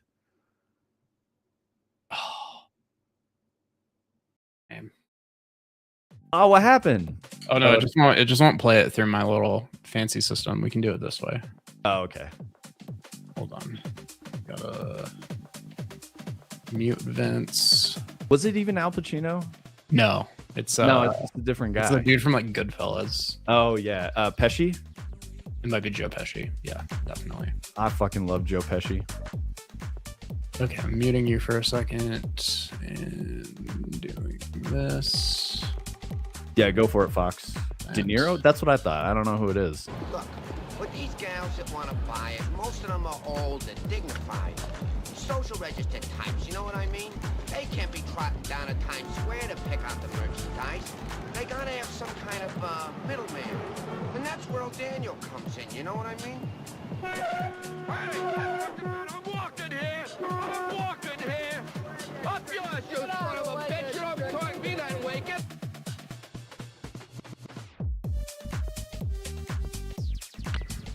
I guess it's not Joe Pesci. Is that Robert? Dustin Hoffman? don't even know. The cig dropping from the mouth is so good. He's so mad it falls out of his mouth. So that was real? Yeah, that was an actual scene. Yeah, because the camera was so far down the block that the taxi driver didn't know. Dustin Hoffman and John Voight. Yeah, it was my bad. I was watching. Oh, I'm echoing. Oh, shit, sorry. My bad. It wasn't my bad. It was Tony's bad. Thank you, guys. Thank you. Headphones Take made me think of those sad donation adverts for just $6 a month. You can support this work from home, well-paid dad with headphones so you can hear the bad words at home. Yup. Yeah, I'm not going to say that one out loud, Swashbuckling Fox, but yes. Molly. Oh, never mind. Small is fine. Molly. Okay, I got this material designer thing up here. I don't know. No, dude, you're fine. You can say whatever you want, Fox. I just don't want to say it so I get clipped out of context and someone thinks I'm a fucking psycho and, like, you know, it harms the business. So you're fine. You can say whatever you want. Don't tell him that. He'll say whatever he wants. Nah, that's cool. I'm cool with that. Just don't be mean. Bro, I bring you here and you make me look well behaved. Thanks, Fox. Yo, true. Amazing. What's up, Gil? How you doing? How's it's late at night for you, right? Are you UK or Germany or some kind of Europe, I think. Media training for Swashbuckling Fox. What do you like stream or something? You got to talk in front of people? Yeah, I don't want to limit what people say. As long as you guys are being nice to each other, right? If you're not like attacking someone or being a piece of shit, it's totally fine. You can just say stuff. You can make jokes. It's good stuff. Israel, my bad. Yo, what's up, Burnt Pineapple? How you doing? Push button. There's the UK, bro. I watched film the other night and couldn't tell my colleagues the name of it because I work with vulnerable adults. Couldn't have them going around saying Fackham Hall. Nice, dude. Yeah, I didn't think you were mean, Swashbuckling Fox. That's why I didn't take any issue with anything you were saying. You know, you're good. And for what it's worth, I've never seen anyone in software game dev community on Twitch being a dick to people. Pirate Software, baby. Team Vash. Shit, I forgot to cough. Team Vash. I mean, Team Vash. Fuck, I fucked it up again. But pretty good. I may have over 932k downloads on your mods. What, dude? It's a good thing you're not making any money off of that. What did you mod? Yeah, what did you do, Burnt Pineapple? Gil says Five Nights at Freddy's. Tony, by the way, got into PCG thanks to YouTube. That's all Tony. That wasn't me. Fuck yeah, dude. Saw that in one of your streams. Glad I only picked it up 571 because of the polygon nodes. Hell yeah. Gil, if you need any help with anything, I'll have to try that out. If you got questions and stuff, like, I don't know if you're in the Discord, I'll throw it out there again, but we had a long talk at the top of the stream about 3D modeling best practices and pipelines and shit. So if you missed any of that and you want to learn more about that, definitely catch the VOD. Let me drop some links for you. And that'll take you to our YouTube. And then this one is Dread Day 29. So if you go on the YouTube under live and click the Dread Day 29, there's probably about like an hour and 10, 15 minutes or something like that, where we're talking really pretty in depth on like 3D modeling pipelines and like best practices.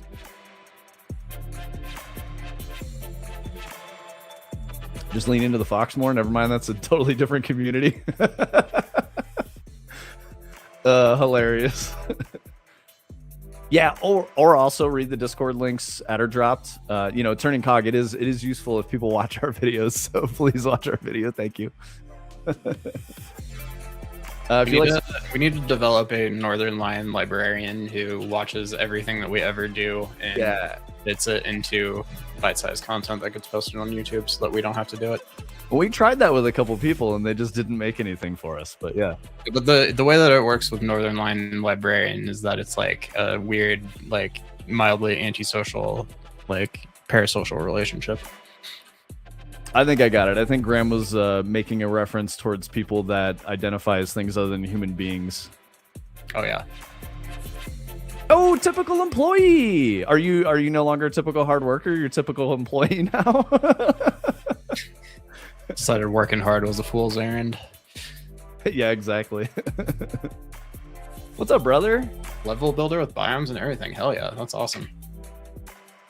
I was talking about this city thing that I'm showing here to Turning Cog earlier. This is like long before I really understood what PCG was. It might have even been, I guess PCG probably came out with like 5.0, but I built this entire thing out of like blueprints basically, and it is basically PCG, but just a super long way around and like really not performant and stuff. But it'd be fun to try to take a stab at again someday. Yes, now working hard doesn't make sense. I love it, dude. Yeah, you can see. I accidentally fucking Indian head nodded when I did that, dude. I didn't mean to. Oh shit. Oh, it doesn't like meat popsicle. Nah, you're good with that. Meat popsicle is good to go. Yeah. Meat popsicle's good to go. Yes, now working hard doesn't make sense because I won't get extra salary for that. Fuck yeah, dude. Yep. Everyone, I think you guys, we have clips enabled. If you want to clip some shit, if you guys want to see our clips, we've got some wacky ones. There's some pretty funny ones from Tony was playing Half-Life 1 VR mod. Wait, was it 1 or 2? 1. Yeah, that shit was great. Indian head nodding is the best skill you can have. I've had many Indian friends throughout my life. I haven't talked to a couple in some years. They've moved away and stuff, but yeah. So yeah, Indian culture is amazing. This Indian food talk, I'm literally gonna message my wife and say, "Can you bring Indian food home tonight, please?" What are you getting, dude? Sounds like really good. There's just a Yak and Yeti over by her office that has really good curry, really good. PCG is super addicting. Gil, so I saw you say I'm very far into that on another level. I developed a level builder with biomes and everything. If you have knowledge you want to share with us, it'd be really useful because, Fractal Grove doesn't have art champions. Like, we don't have a dedicated artist. So we're learning. Tony's really diving into a lot of this stuff and wants to gain some knowledge. So he's just asking questions. So if anything, if you want to, have a gander at the conversation we had at the top of the stream and then drop some information in Discord, that would be cool too. Like I was saying, or like someone, I think Turning Cog said, Adder dropped a link to poly count thing. Yeah, I think that's what it was. Let me read it again. Yeah, and I do want to go back to some more, I guess, like slightly more specific questions, but like, are you guys leaning into like any sort of instancing or anything when you're using these modular things? Are you letting Unreal handle it? I don't know, like it seems like obviously, especially if you're using the same thing over and over, you definitely won't use instances, but is there a workflow for instancing a bunch of things when you just plop them into a level?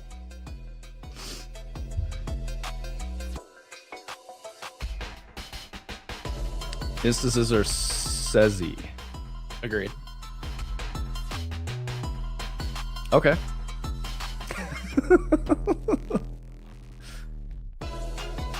I'm just hoping that everyone's typing furiously right now because chat just like immediately stalled. What happened to the music? Yeah, I gotta put another mix on. Hold on. That's why I gotta get that system I was talking to you about, Greg. Just something going on a loop.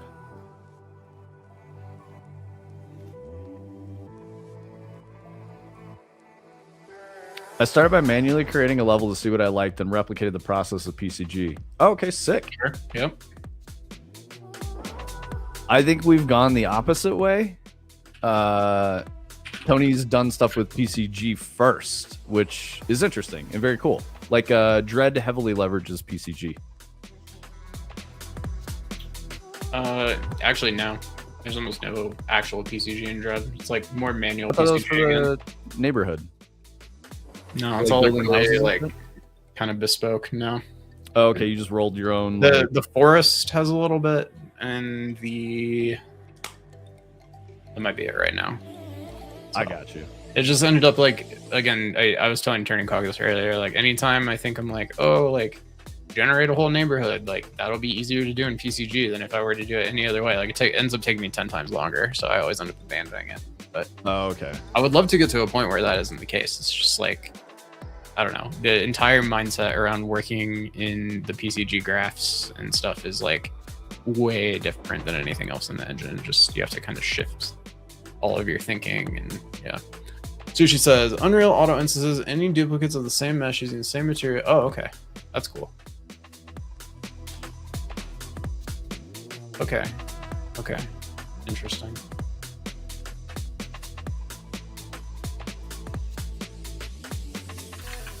Gil, I was gonna ask how you doing over there in Israel, but I don't mean to ask that as a loaded question. So I turned the question over in my head a bunch, so I'm asking it anyway. I hope you're doing well and everyone's safe and everything's chill.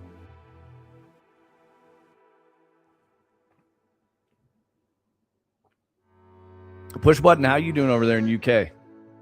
If I wanted to work hard, I'd quit my job and go into business for myself. I mean, that's real. That's what we're doing. Yep. Meeting Brazilian butt lift. Okay. Enjoy, Adder. Adder's gonna be caked up when he gets back, boys. Everyone get jealous.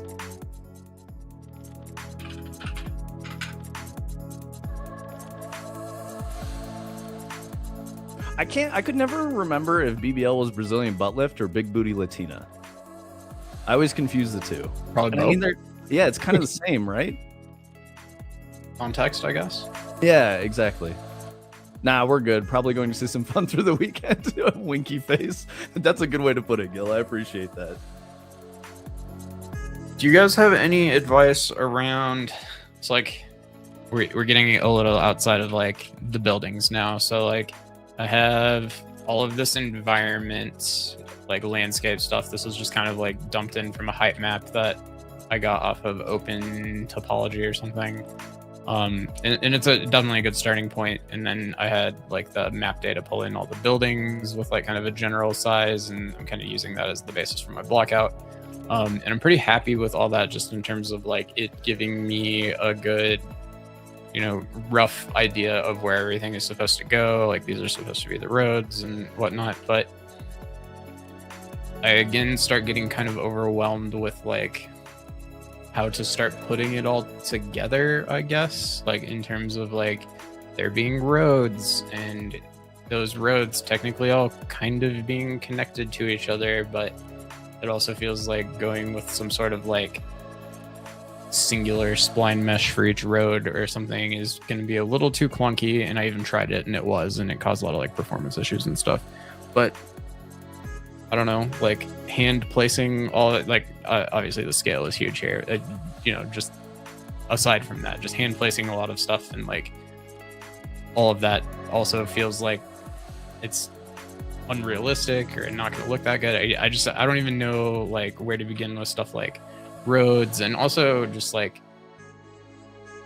landscape alterations and stuff. Like I know there's stuff that you can put into blueprints that you can use to like modify the landscape, where you put something down automatically so that it doesn't overlap or it flattens out or whatever. But I don't know, those always feel like they cause more problems than they might solve in my experience. I know I'm just kind of talking now, but like I don't know, you guys Gil's got some answers for you. Yeah. Not to go for landscape, sample the area, create a grid. My suggestion to you is to build a blueprint with splines for roads, and then locate the buildings next to those splines. Yeah, and I guess like that makes sense to me on like kind of like a piece by piece basis, but I guess when it kind of comes to like connecting it all together and whatnot, like I can't figure out like where you kind of create the separation and what's a spline, what's like a little more bespoke. Like we've talked a lot about like modular pieces, and while that makes sense in, you know, kind of a building with a lot of right angles and stuff, if we start talking about like curvy roads and like weird intersections and stuff, like, am I just kind of forced to start making a lot of bespoke meshes? I don't know. Gil, do you mind, just for my understanding, explaining why you would say, or why you would opt not to go for a landscape, sample the area and create a grid? Like, what's your thought process behind that? Because I think that's like the type of shit that we need, you know, like think about it in this way is going to be really helpful for us. Yeah, and again, I'm also trying to index kind of on this idea of like trying to base this off of like some real places on purpose, because I think that they'll feel more dialed in and realistic and stuff if I can kind of just like use that as my framework. And yeah, to Adder's point, like a grid-based environment's like an FPS where player spends time in a smaller area. Like I don't want it to necessarily feel like that all over the place, and so I'm just kind of trying to get a good idea of like, especially from like a, I guess, mildly quick and dirty, getting something put together that also looks okay but also isn't just going to have to be completely deleted and remade later perspective. Like, I know I'm asking a lot, but I'm just kind of trying to get an idea of like how I should start thinking about some of these things, because there's like a million different things, of course. And yeah. Adder, you said meeting BBL and I said meeting Brazilian butt lift. I don't know if you were here for that, but then we all had a good laugh about imagining you going to get a Brazilian butt lift before you got back. So that's why Turning Cog said that wagon though. Yo, Sushi with the raid. Thank you for bringing your homies over here, brother. Yo. All right, Adder says cities are full buildings without interiors and select hollow buildings with effectively FPS levels inside of them. Sure. Gil said, I mean, the splines go to the PCG and the PCG samples locations next to the spline. Yeah, for sure. That makes sense. And I'm trying to mostly keep PCG out of the equation for now. I definitely think it's going to have a place later, but like, I don't know. Like having PCG like find all of these splines and like put roads on top of them like doesn't give me as much control as I would like in my experience so far. I probably just need to sit there and mess with it a little bit more. But Gil says, mostly because you can only use modifiers to change the height map of the landscape. Also problematic with the nav mesh. Okay, I didn't think about nav mesh. That's a good point. Yep. Omni, why would you have a Sir Mix-a-Lot cover band? What other songs do you do than I Like Big Butts? I feel like he had like one other song that was a little popular. You're on the fucking spot now, bro. You need to justify that joke right now. Well, welcome Sushi Fu from your own raid, as you were already in chat. We appreciate you, bro. Thank you.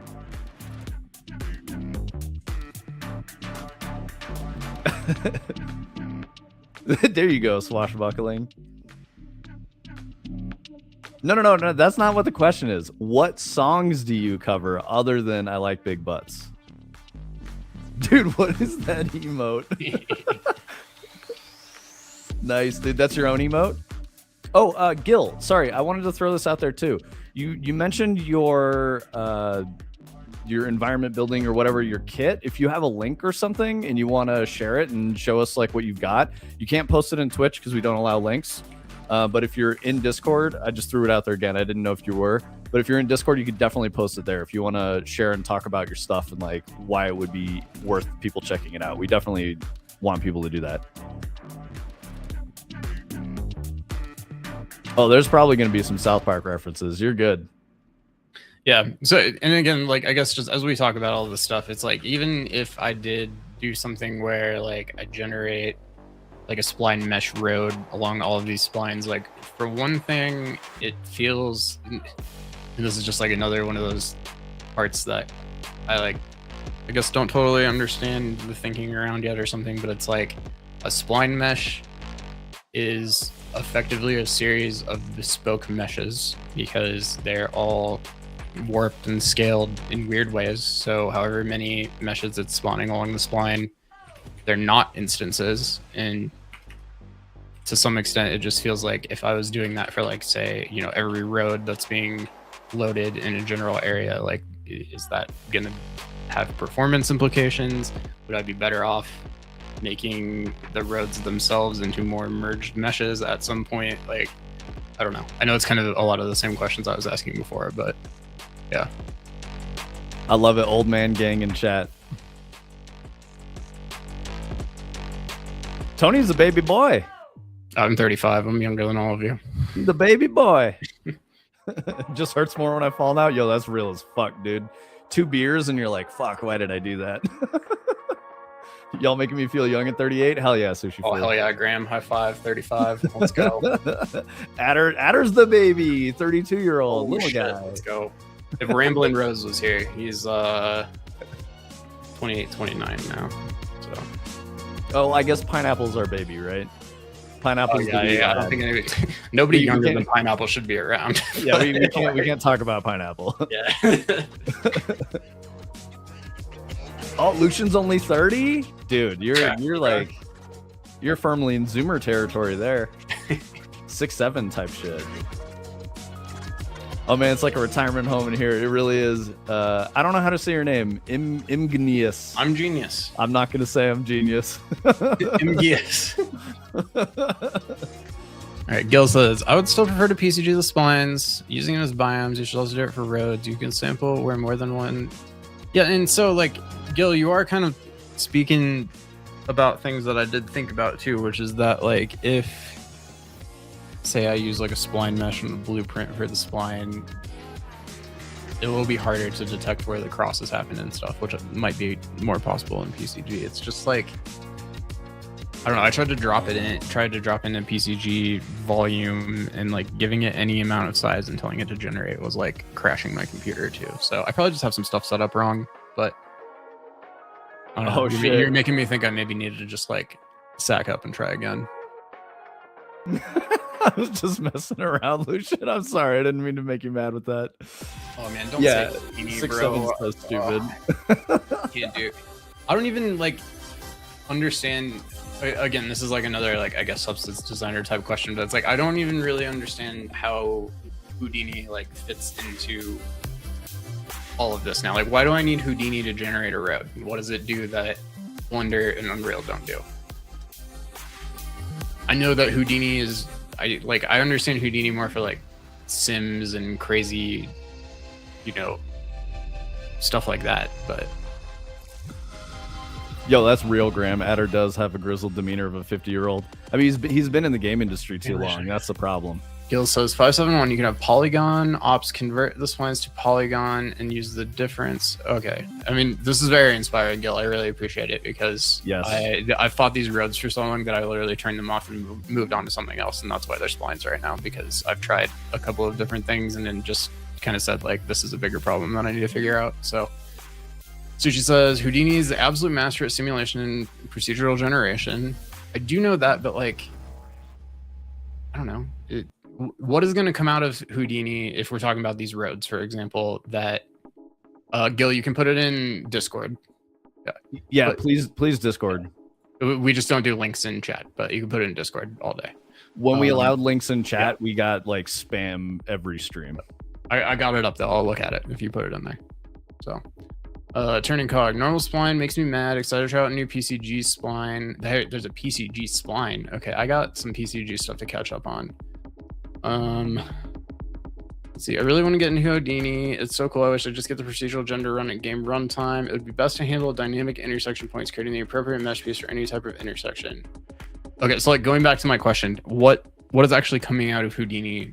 If Houdini is in the mix, is it making meshes that I'm then importing into Unreal? Are they just coming in as meshes? Is there some procedural component to it when it comes into Unreal? Adder says Houdini mega overkill for most game projects, but as the end-all solution for anything procedural. Yeah, and I know it's like how the city sample roads get generated, something like that. I've definitely seen that in the documentation. I haven't done it, but yo, Swash, if there's a Houdini expert that wants to take part and drive, that could be cool. Use Houdini, like, can I come through the stream and watch you do it sometime? Because I don't even understand it. Yeah, because like a jam would only work if it wasn't, like 10 people that have never used Houdini before. So then it would just be a mess. Pre-existing meshes and make things that way, or you can have it make the actual mesh pieces on the fly. Interesting. Okay. I'm down for a jam, Swash. We have to have an expert drive. You know, like Vince and I were talking about Houdini yesterday, and how, you know, it's not another thing I don't want to have to learn, but probably will. Which was why I warned you about the path of being a digital artist is fraught with many perils. Feelers or something. Yeah, I mean, if you guys know anybody who's like doing some Houdini shit, especially on a stream that I could just kind of like check out, I think that would be cool. Or if you know, like there's a really cool tutorial of like this Star Destroyer coming out of the ice that you can like render in Houdini, I want to say, but oh, that's crazy, Sushi Fu. I didn't know that. All the asteroids in Star Citizen are generated on the fly by Houdini. Each one has a seed and a unique shape to it. That's cool as fuck. I definitely have seen this tutorial in the past, and it made me go like, fuck, I need to learn Houdini. And yo, Gil, thank you for joining Discord, brother. My YouTube never plays on the first try right now. I don't know why. Maybe not the second try either. I'm with you on that, Swash. I want to see how that works. I want to just look at it to be like, interesting. But I also don't want to buy Star Citizen. Yeah, like I know this is all made in Houdini. This shit looks fucking crazy. Finn is Fine was doing some Houdini shit for a while. Finn's in the community. I've seen Finn. We haven't seen Finn come through in a little bit though. Yeah, same, Swash. I can't get behind Robert's Space Industries with, you know, the absurd amount of money they raised for that project and like what they've got to show for it after all that money. I feel like they don't need any more. Yeah, I say this as someone who bought Tarkov Edge of Darkness edition in like 2017. So, you know, I've made mistakes with the money before, but I got my value out of it. I put like 1,700 hours into Tarkov, so it works. Yeah, Finn is fine, Swash. Yeah, can you guys elaborate on what you mean by like generating Houdini working on Star Citizen during runtime? Like, I can understand the idea of like building a system with like a seed that makes a thing, but like, I don't know, Houdini's not in your game executable at runtime. So like, did they borrow the system from Houdini that does that, or how does that work?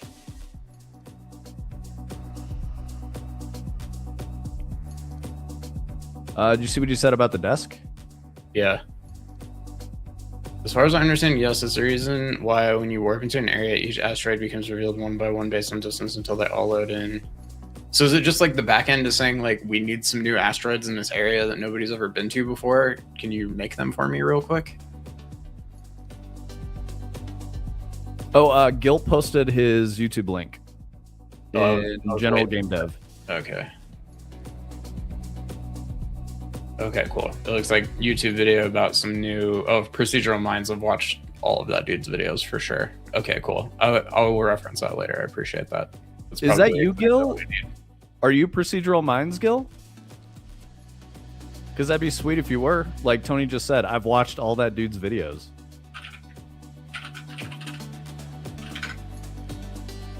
I want to see what Adder's talking about with Houdini being a module in Unreal now. What does this mean? You're not him. Okay, no worries. It's all good. It's still appreciated that you share stuff. I mean, like on occasion we'll get someone who comes through that's like, oh yeah, that's me. That's my video. And we're like, oh shit, that's cool. Thanks for being here.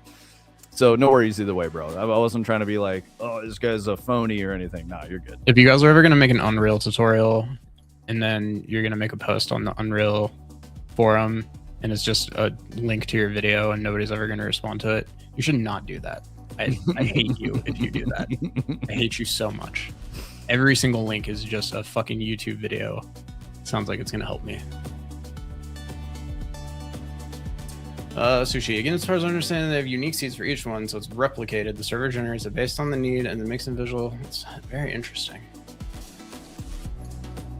Thank you, Gil. Yeah, appreciate that.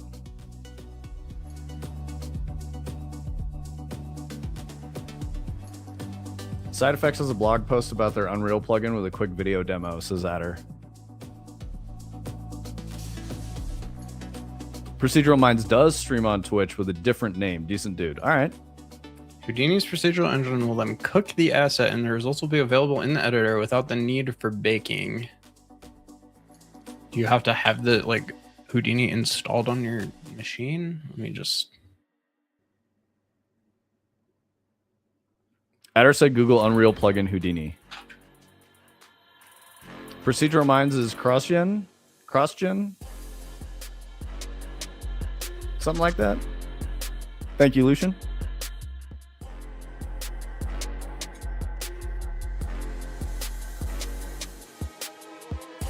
While the plugin connects Unreal Engine to the engine, I guess the Houdini engine, a full Houdini install is needed to cook the results under the surface. Be sure to choose the Unreal plugin when you install Houdini and then manually move the Houdini engine folder from the Houdini directory to Unreal Engine plugins runtime directory. I do remember them talking about how you like got Houdini with Unreal a while back.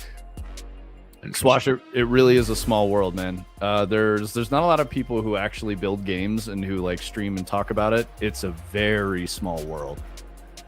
Like the fact that I met Adder, we worked on Destiny together. He was in a partner studio. I was at Bungie, and like that was fucking crazy. And like it was like, hey, did you know blah blah blah? Did you work on this? Did you do that? And then we were like, oh yeah, he's a real one. You know, like we pointed at each other at the same time, kind of thing, like Spider-Man meme.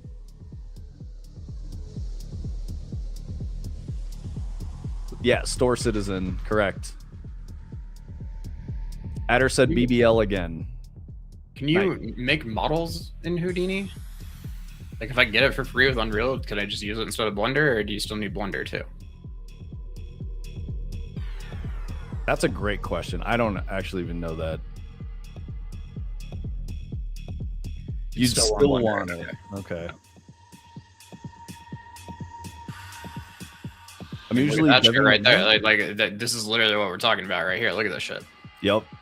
That's crazy.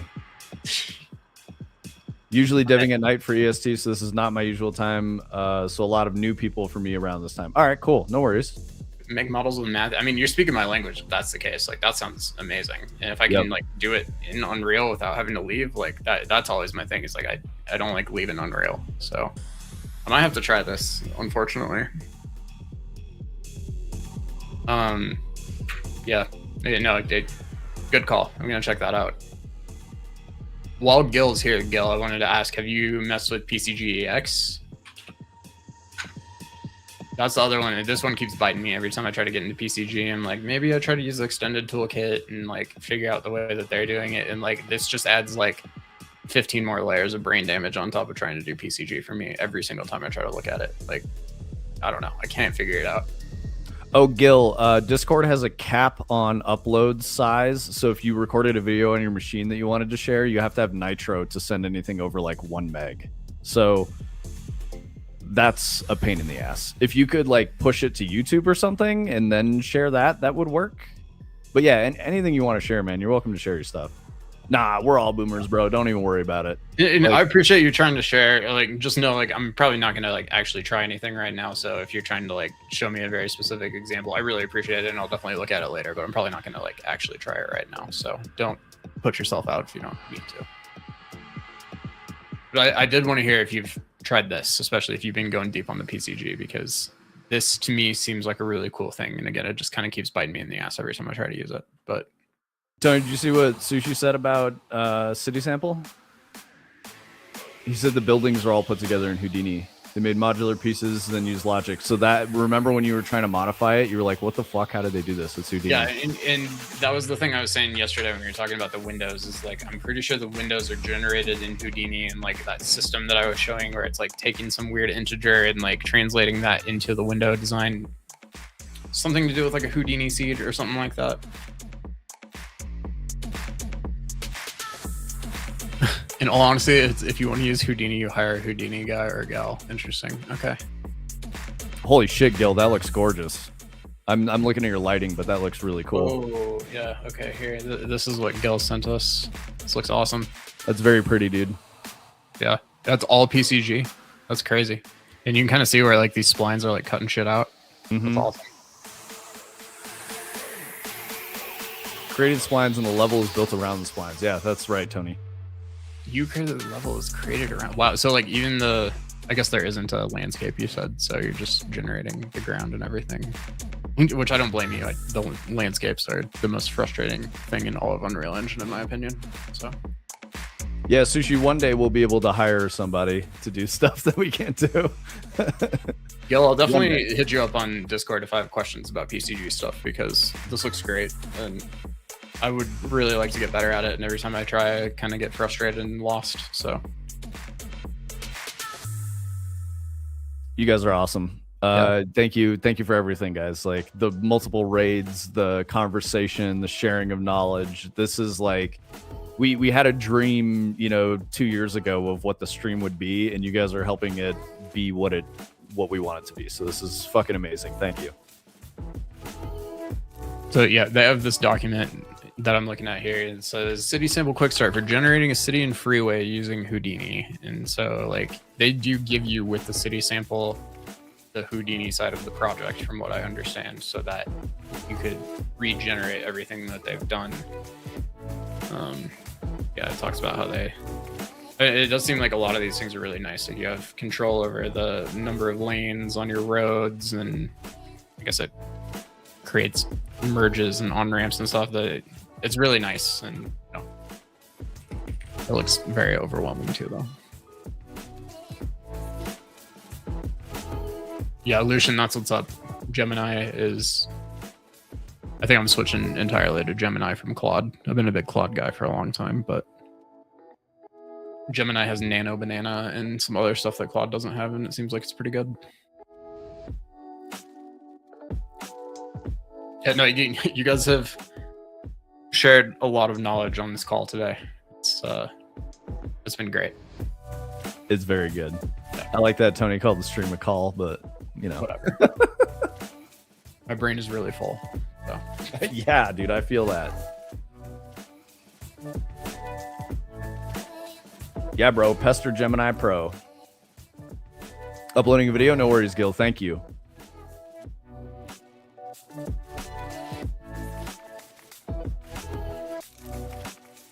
If you want to share videos too, you could always upload them to YouTube as unlisted, and then you can just send a link to somebody and nobody can see it without the link.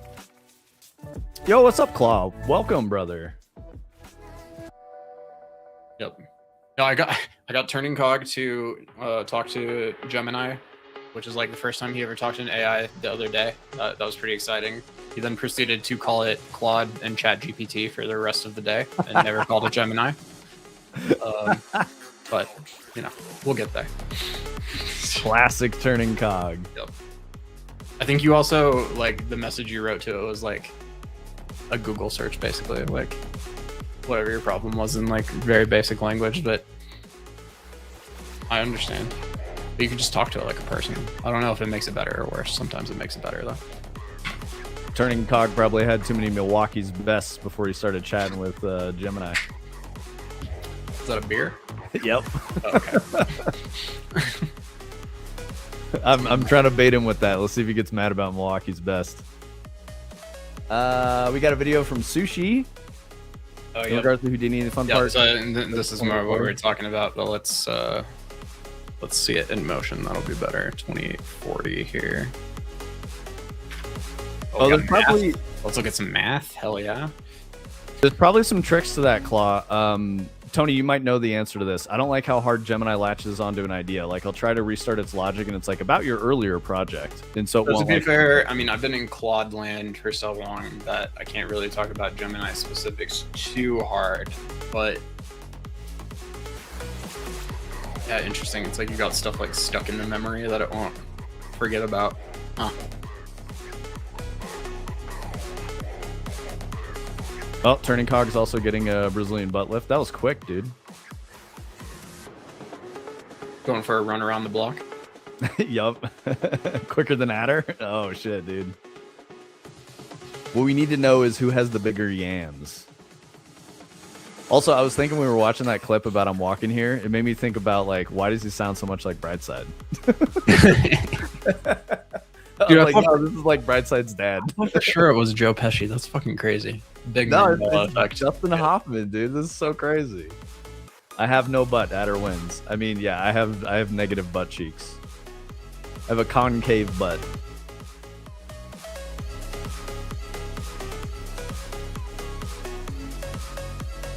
I'm not going to show you guys. Sparkle Loser will get mad. That's only for her. She gets the Hank Hill type ass. I tell you what. It's okay, Cog. I look like a frog standing up. Yo, real. Very real.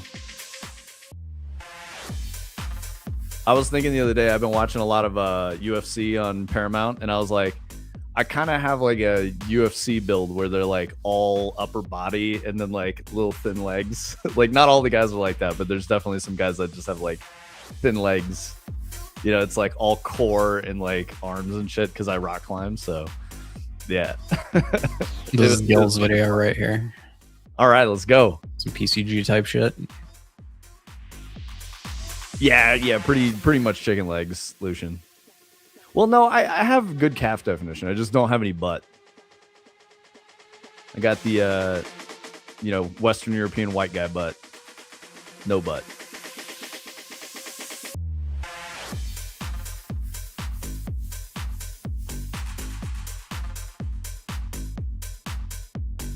Oh, shit. Let's go. Gil, what kind of computer do you have? Like that would generate pretty quick. I don't know how big this actually is, but it looks decent size. Yeah, that's sick, Gil. This is really cool. Turning cock, bro. What the fuck? That was magic. Yeah, when you hit it and like the landscape popped in initially, I thought that's all that was going to happen, and then like the whole thing appeared. It's crazy. Yeah, Gil's compute is a data center. That's why I'm asking. Like, this has got to be what, a 4090, what? 5090, 32 gig Ryzen 4080? Crazy. Okay. Yeah. All right. It's pretty optimized, dude. Very impressive. Let's watch it again. I agree. I like your little pop-out tabs. I don't do that usually. Oh, yeah, dude. I like that. I usually throw those things on another monitor.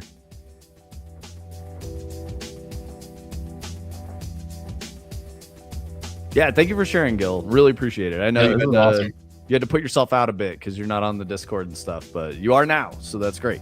Yeah. No, and you're going to be our PCG reach out now for sure. This is awesome.